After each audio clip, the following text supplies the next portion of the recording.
प्यारे बच्चों, कोविड-19 के कारण इस समय आपका विद्यालय आना स्थगित है। ऐसे में आपकी पढ़ाई निरंतर जारी रहे, इसीलिए हम लेकर आए हैं डिजी 7 कार्यक्रम। इसके माध्यम से आप प्रत्येक दिन सोमवार से शुक्रवार तक पूर्वाह्न 10 से 12 तथा अपराह्न 1 से 2 बजे तक अपनी अपनी कक्षाओं के अनुरूप कार्यक्रम देख सकेंगे। अब पढ़ाई नहीं रुकेगी। स्कूली शिक्षा एवं साक्षरता विभाग झारखंड।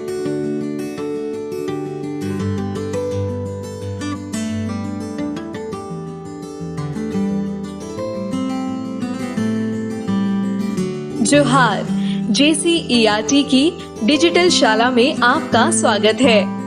आज के इस सत्र में हम कक्षा 7 के गणित के पाठ परिमाप और क्षेत्रफल के बारे में जानेंगे। नमस्कार बच्चों, हमने अभी तक आयत, वर्ग, त्रिभुज और समांतर चतुर्भुज के परिमाप और क्षेत्रफल के बारे में पढ़ा है। आज हम लोग वृत्त की परिधि और क्षेत्रफल के बारे में पढ़ेंगे। बोर्ड पर हम एक देख रहे हैं, ये हमारा एक वृत्त है। तो जैसा हमने आयत वर्ग में पढ़ा था, ठीक उसी तरह से वृत्त की परिधि भी वही होती है जो एक चक्कर लगाने में जो दूरी तय की जाती है। अर्थात इस बिंदु से चल के अगर हम ऐसे करके पूरा एक चक्कर लगाकर फिर इस बिंदु पर आते हैं तो जितनी दूरी तय हुई वही इसकी परिधि कहते हैं। गौर करेंगे कि आयत, वर्ग वगैरह के मामले में हम लोग इसको परिमाप कहते थे, लेकिन वृत्त के मामले में हम लोग एक नया नाम यहाँ देते हैं, परिधि का। एक हम वृत्त भी लेते हैं और मान लीजिए इस वृत्त का हमें परिमाप निकालना है, तो कैसे निकालेंगे? एक धागा लेंगे और इस धागे को हम लोग चारों ओर यहाँ से घुमाते हैं। इस तरह से चारों ओर घुमाएंगे, एक चक्कर लगाएंगे इस तरह से। बहुत सही से आप रख के करेंगे तो होगा। और इसके बाद जो हमारा धागा आता है इसको स्केल से मापेंगे तो ये हमारा इसका परिधि निकलेगा। ये तो एक सामान्य तरीका है, बिल्कुल सही से इससे नहीं निकलेगा, थोड़ा अंतर आएगा। जब बहुत सारे छोटे बड़े वृत्त को हम लेकर इसी तरह से हम लोग इसकी परिधि निकालेंगे और इसका व्यास निकालेंगे। व्यास कहते हैं परिधि के इस छोर से इस छोर को मिलाने वाली रेखा जो केंद्र से होकर जाती हो, उसे व्यास कहते हैं। अर्थात ये रेखा जो केंद्र से जा रही है और यहाँ परिधि को भी टच कर रही है और इस साइड भी टच कर रही है और केंद्र से जा रही है, व्यास कहलाती है। तो ये परिधि, अनेक वृत्तों की परिधि निकालेंगे और फिर उसके व्यास निकालेंगे। तो ये देखा गया कि वृत्त की परिधि और वृत्त का व्यास हमेशा इसका अनुपात एक ही आता है और वो आता है 22/7। हम लोग निकालेंगे तो थोड़ा फर्क हो सकता है, लेकिन गणितज्ञों ने, जो मैथमेटिशियन ने निकाला, वो आया 22/7। और इसको एक निरूपित करते हैं हम लोग पाई से। तो अब हम देख रहे हैं कि अगर वृत्त की परिधि को हम C लिखें, वृत्त का व्यास को D, तो ये होता है = पाई। अर्थात C = D पाई। लेकिन D क्या है? व्यास। हम देख रहे हैं व्यास क्या है। यहाँ से इस छोर से इस छोर पर जो रेखा गई और ये जो केंद्र से होकर गुजर रही है, तो व्यास है। और अगर केंद्र से यहाँ करेंगे तो इसे हम त्रिज्या कहते हैं। तो स्पष्ट तौर पर त्रिज्या व्यास की आधी होती है। तो हम D की जगह हम लिख रहे हैं 2r, यानी त्रिज्या की दुगनी हो गई व्यास। तो ये हो गया 2 पाई r। अर्थात वृत्त की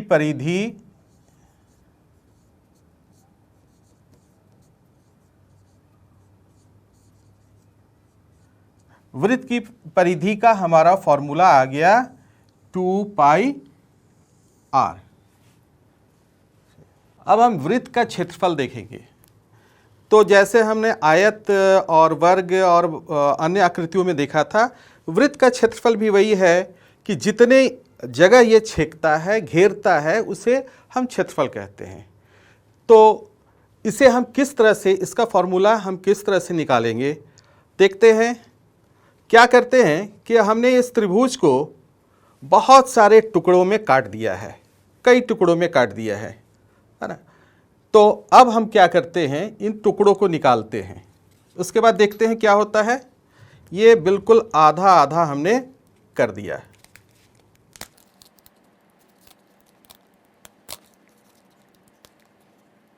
ये दो भाग में हमने बांट दिया। आधा त्रिभुज इधर मेरे इस हाथ में है और आधा इस हाथ में। अब मैं क्या कर रहा हूं, इस आधे त्रिभुज का एक जो टुकड़ा है मैं इस तरह से लगा रहा हूं। अब ये दूसरे वाले का आधा, ये जो था, इसमें से लेकर इसे उल्टे रूप में इस तरह से लगा रहा हूं। इसी तरह से मैं बाकी जितने भी टुकड़े मैंने किए हैं सभी को लगाऊंगा। अभी आपने देखा, हमने इस तरह का वृत्त लिया था और इसके 16 टुकड़े किए थे, 8 ऊपर और 8 नीचे।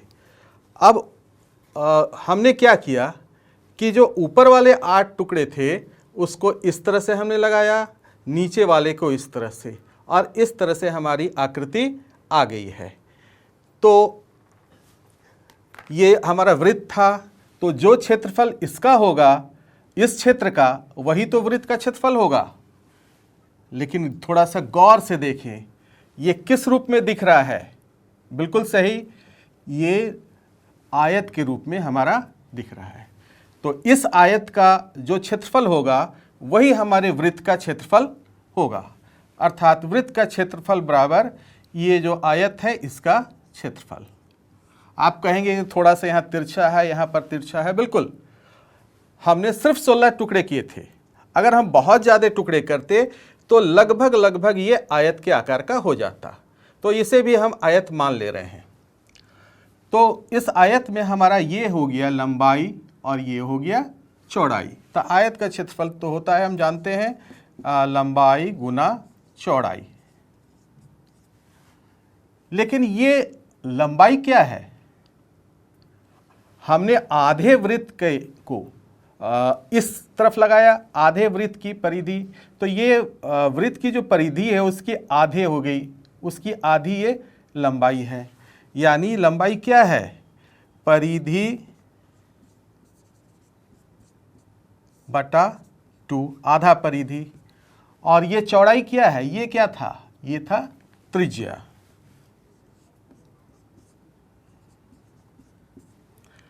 और परिधि हम जानते थे, क्या निकाले थे अभी, 2πr बटा 2, और त्रिज्या r। ये 2 कैंसिल हो गया, तो ये आ गया πr²। तो हमारा वृत्त का क्षेत्रफल का फॉर्मूला हो गया πr²। जब हम लोग क्षेत्रफल के प्रश्न हल करते हैं तो कई बार हमें इकाइयों को रूपांतरित करने की आवश्यकता पड़ती है। तो किस तरह से हम इकाइयों को रूपांतरित करेंगे, ये भी हमें प्रश्नों को हल करने से पहले जानना होगा। जैसे 1 सेंटीमीटर स्क्वायर, इसको हम चेंज करना चाह रहे हैं, रूपांतरण करना चाह रहे हैं मिलीमीटर स्क्वायर में। 1 सेंटीमीटर स्क्वायर में कितने मिलीमीटर स्क्वायर होंगे। तो 1 सेंटीमीटर स्क्वायर का अर्थ हो गया 1 सेंटीमीटर गुना 1 सेंटीमीटर। और हम जानते हैं कि 1 सेंटीमीटर में 10 मिलीमीटर होते हैं। तो 1 सेंटीमीटर गुना 1 सेंटीमीटर बराबर हो गया 10 मिलीमीटर गुना 10 मिलीमीटर, अर्थात 100 मिलीमीटर स्क्वायर। तो 1 सेंटीमीटर स्क्वायर में हो गए 100 मिलीमीटर स्क्वायर। ठीक इसी तरह से हम ले रहे हैं 1 मीटर स्क्वायर को हमको सेंटीमीटर स्क्वायर में चेंज करना है। तो ये 1 मीटर गुना 1 मीटर, 1 मीटर में 100 सेंटीमीटर होते हैं, इसलिए 100 सेंटीमीटर गुना 100 सेंटीमीटर, और 100 को गुना करेंगे तो ये हो जाए 1 पर 4 शून्य, अर्थात इकाई, दहाई, सैकड़ा, हजार, 10,000, 10,000 सेंटीमीटर स्क्वायर। तो 1 मीटर स्क्वायर में हो गए 10,000 सेंटीमीटर स्क्वायर। अब किलोमीटर स्क्वायर को हमें बदलना है मीटर स्क्वायर में। फिर उसी तरह से देख रहे हैं 1 किलोमीटर गुना 1 किलोमीटर, और 1 किलोमीटर में होते हैं 1000 मीटर, ये हम सभी जानते हैं। तो 1000 मीटर गुना 1000 मीटर, यानी कितने शून्य हो गए, 1 2 3 4 5 6, तो 1 पर 6 शून्य। तो ये हो गए इकाई, दहाई, सैकड़ा, हजार, 10,000, लाख, 10 लाख, 10 लाख मीटर स्क्वायर। अब एक उदाहरण देखते हैं। अभी मान लीजिए कि हमें 2 मीटर स्क्वायर को सेंटीमीटर स्क्वायर में बदलना है। तो ये हो गया 2 मीटर इंटू 2 मीटर बराबर 200 सेंटीमीटर इंटू 200 सेंटीमीटर। तो ये हो गए 4 पर 4 शून्य, यानी इकाई, दहाई, सैकड़ा, हजार, 10,000, 40,000 सेंटीमीटर स्क्वायर। तो ये तो हो गए कि हमें छोटी इकाइयों में रूपांतरण करना हुआ। अगर हम छोटी इकाइयों को बड़ी इकाइयों में कैसे करेंगे, उसका भी कुछ उदाहरण देखते हैं। तो ये है हमारा सेंटीमीटर स्क्वायर को मीटर स्क्वायर में बदल रहे हैं। तो ये कितना है, इकाई, दहाई, सैकड़ा, हजार, 10,000, यानी 50,000 सेंटीमीटर स्क्वायर। इसको बदलना है मीटर स्क्वायर में। तो हम यहाँ देखेंगे कि 1 मीटर स्क्वायर में कितने सेंटीमीटर स्क्वायर थे। यहाँ 1 पर 4 शून्य, तो 1 पर 4 शून्य से हम इसको डिवाइड कर देंगे। तो ये कट गया, ये कट गया, बच गया क्या, 5 मीटर स्क्वायर, यानी 50,000 सेंटीमीटर स्क्वायर बराबर 5 मीटर स्क्वायर।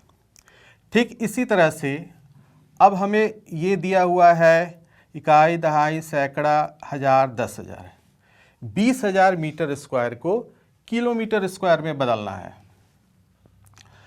तो फिर हम देखते हैं कि 1 किलोमीटर स्क्वायर में कितने मीटर स्क्वायर होते हैं। तो ये हम सीधे शून्य को गिनती करते हैं, 1 2 3 4 5 6, यानी 1 पर 6 शून्य। तो हम उसी से डिवाइड कर देते हैं, 1 पर 6 शून्य।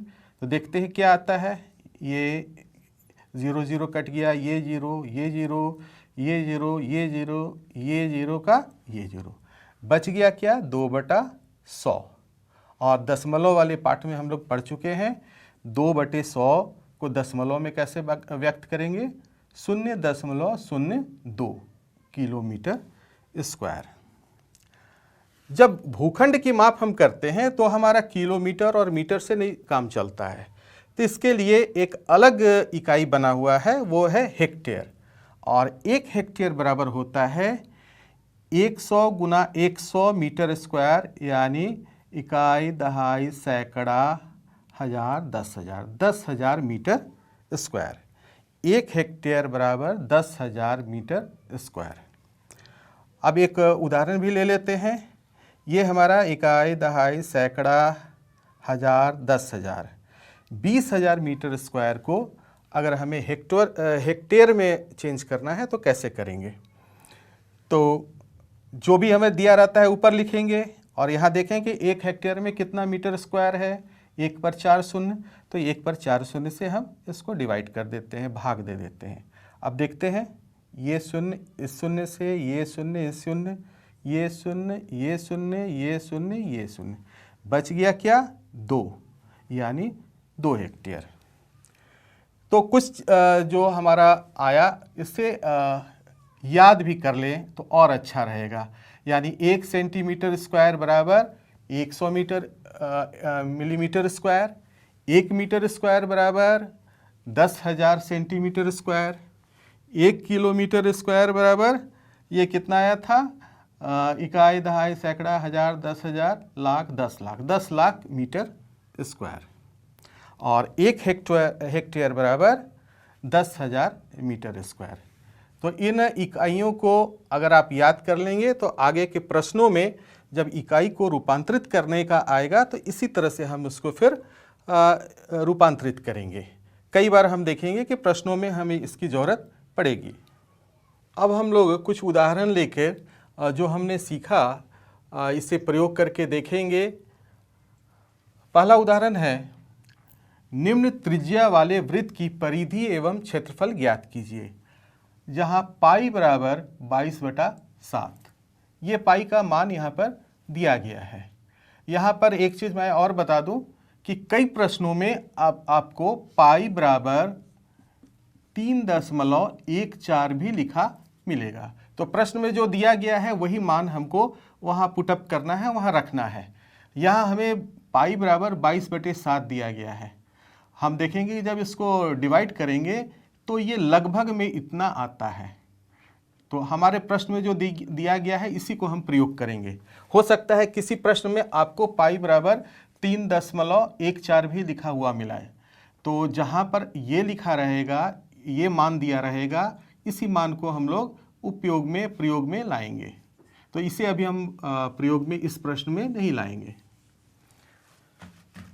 तो सबसे पहले वृत्त की परिधि निकालनी है। वृत्त की परिधि, तो फॉर्मूला अभी हमने देखा था 2πr। 2π का मान हमारा यहाँ पर दिया हुआ है, उसी को रखना है। 22/7 और r, अच्छा यहाँ पर r दिया हुआ है 14 सेंटीमीटर। सॉरी, ये छूट गया था प्रश्न में। तो ये 14, तो 7 से ये 2 कट गया, तो ये 2 दूना 4, 4 दूना 8, 4 दूना 8, ये वर्ग सेंटीमीटर। अब वृत्त का क्षेत्रफल,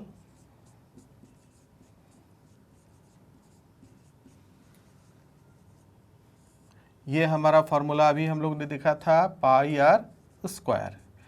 पाई 22/7 और r 14 गुना 14, है ना। तो ये 7 दूना 14, तो ये हो गया 14 दूना 28 गुना 22। चलिए हम लोग गुना करके भी देख लेते हैं। 28 गुना 22, 2 8 16, 1 2 2 4 5, 2 8 16 और 5, 6 6 5 11, हाथ में रहा 1, 5 और 1 6, 616 सेंटीमीटर स्क्वायर। हम लोग ऐसा भी लिख सकते हैं वर्ग सेंटीमीटर या सेंटीमीटर स्क्वायर। तो इस तरह का जब परिधि और क्षेत्रफल निकालने का बिल्कुल आसान सा ये सवाल हम कहेंगे बिल्कुल आसान था। सीधे फार्मूला हमने पुटअप किया। फार्मूला में जो वैल्यू हमें दिया गया था, पाई का मान दिया हुआ था, यहाँ त्रिज्या का मान दिया हुआ है, त्रिज्या का मान यहाँ बैठा दिए, तो सिंपल कैलकुलेशन से हमारा ये वृत्त की परिधि और क्षेत्रफल आ गया। दूसरा उदाहरण हम लोग लेते हैं। दूसरा उदाहरण ये है, 21 मीटर व्यास वाले वृत्ताकार बगीचे के चारों ओर माली बाड़ लगाना चाहता है। खरीदे जाने वाले आवश्यक रस्से की लंबाई ज्ञात कीजिए यदि वह 2 पूरे चक्कर की बाड़ लगाना चाहता है। 4 रुपया प्रति मीटर की दर से रस्से पर व्यय ज्ञात कीजिए और पाई का मान यहाँ दिया गया है 22/7। पहले प्रश्न में भी मैंने बताया था कि पाई का मान प्रायः प्रश्नों में दिया रहता है। पाई के 2 मान दिए जाते हैं, या तो पाई बराबर 22/7 या पाई बराबर 3.14। तो यहाँ पर हमारे पाई बराबर 22/7 दिया गया है। और अगर जिस प्रश्न में हमें पाई का मान नहीं दिया रहेगा तो वहाँ हम ये 22/7 का ही प्रयोग करेंगे। तो चलिए अब प्रश्न को देखते हैं। मान लीजिए यही हमारा बगीचा है और इस पर बाड़ लगाना है और 2 चक्कर लगाना है, ठीक है। तो 1 चक्कर अगर हम लगाते हैं तो वो क्या होगा, इसकी परिधि होगी। तो इसका अर्थ यह है कि हमें पहले क्या निकालना होगा, इसकी वृत्ताकार बगीचे की परिधि। तो सबसे पहले यहाँ दिया क्या है इसको लिखते हैं। वृत्ताकार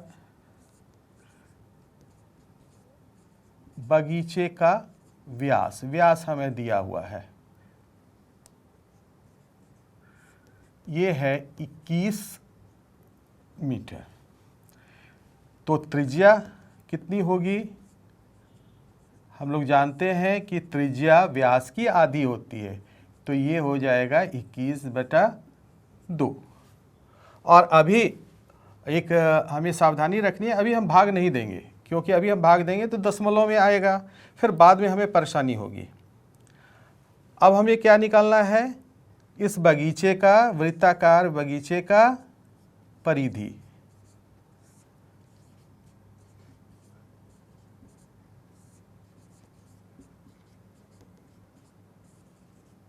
और इसका फार्मूला क्या है?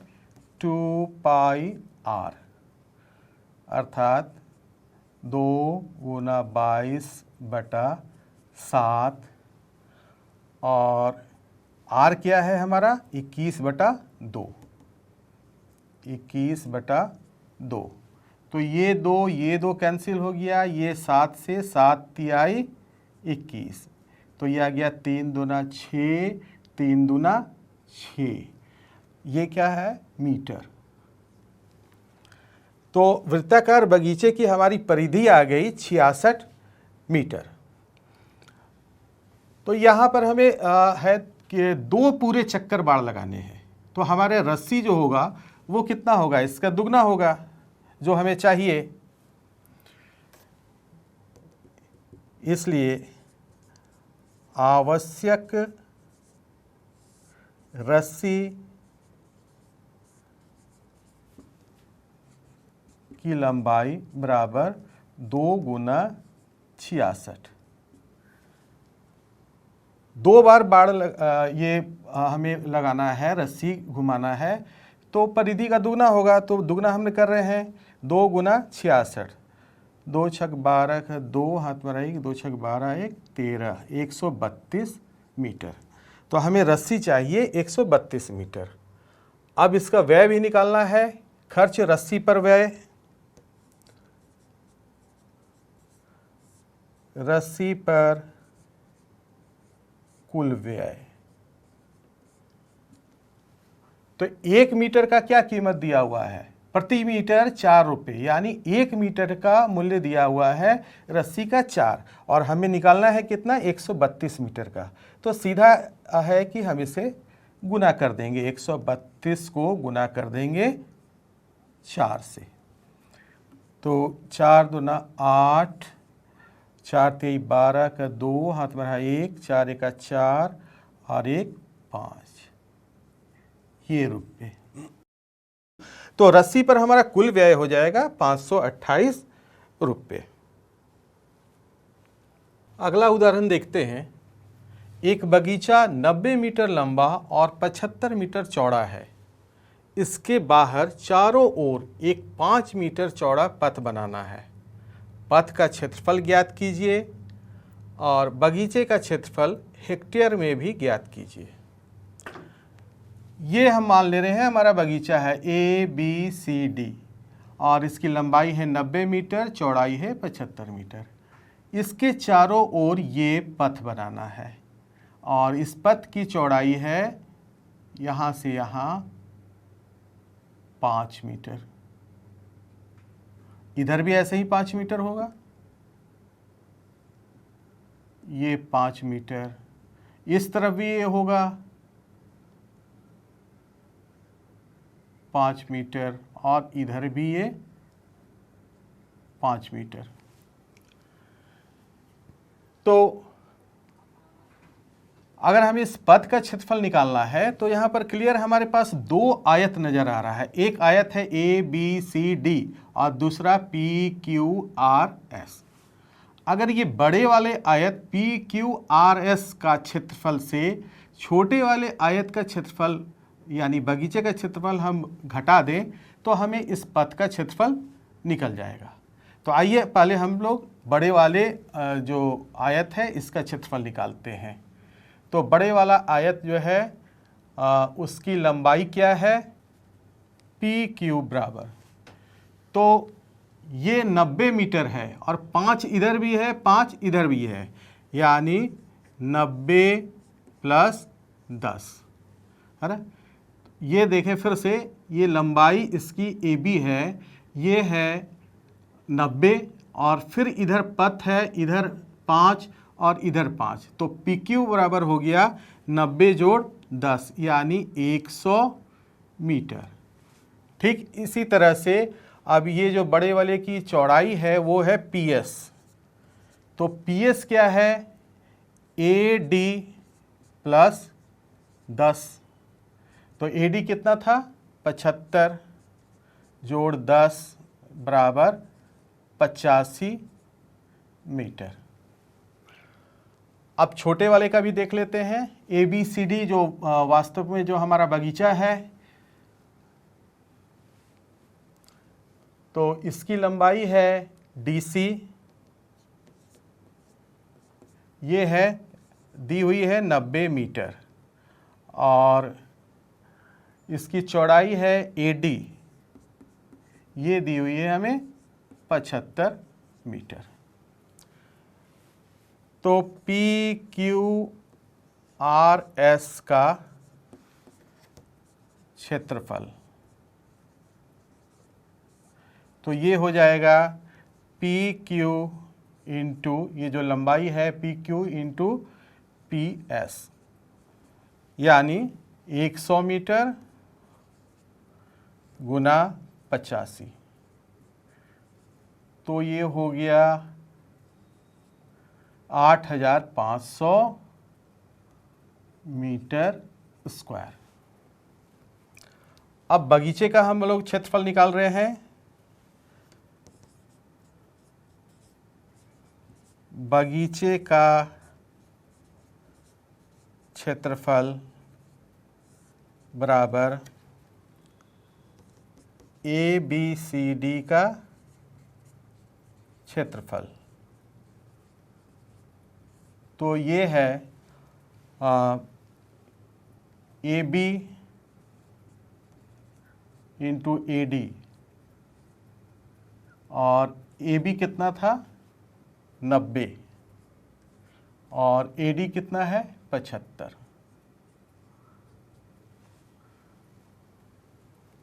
तो इसे हम गुना करेंगे 9 पचे 45, हाथ में रहा 4, 9 सते 63 4 67, 6750 मीटर स्क्वायर। ये पी क्यू आर एस क्या है, पथ के साथ क्षेत्रफल, तो पथ के साथ इस का क्षेत्रफल हमारा आ गया 8500 और बगीचे का क्षेत्रफल आ गया 6750 मीटर स्क्वायर। तो अब पथ का क्षेत्रफल हमें चाहिए था, पथ का क्षेत्रफल ये निश्चित रूप से ये क्या होगा, पी क्यू आर एस का क्षेत्रफल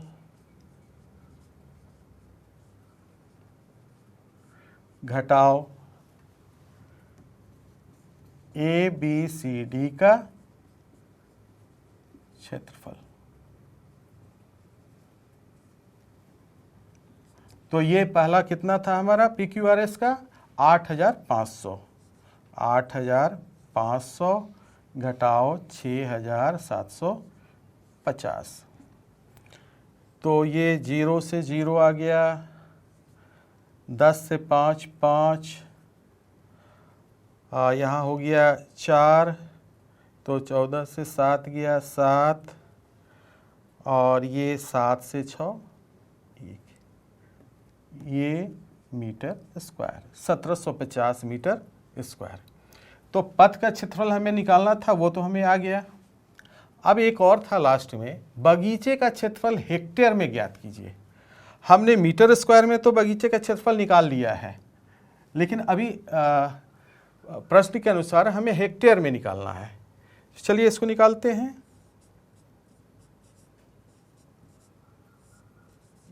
बगीचे का क्षेत्रफल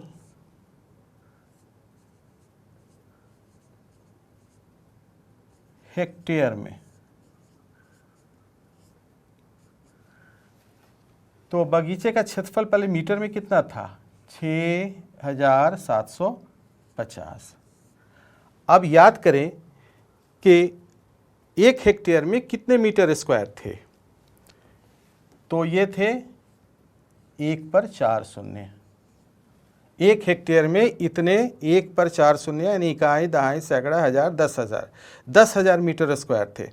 तो जब मीटर स्क्वायर को हम हेक्टेयर में बदलेंगे तो उतना से ये हम भाग दे देंगे, तो ये शून्य और ये शून्य कट गया, ये बच गया 0.675 हेक्टेयर।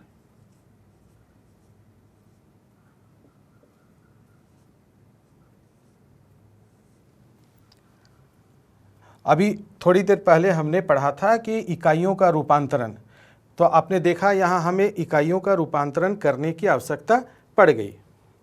तो बच्चों, आपने आज देखा, पढ़ा वृत्त के परिमाप और क्षेत्रफल के बारे में, साथ ही साथ हमने कई उदाहरणों को हल किया और इकाइयों का रूपांतरण कैसे किया जाता है यह भी देखा। इन जानकारियों का इस्तेमाल करके आप अपने पाठ्यपुस्तक के प्रश्नों को हल करें और कहीं दिक्कत होती है तो अपने अध्यापक से, अपने शिक्षक से अवश्य पूछें।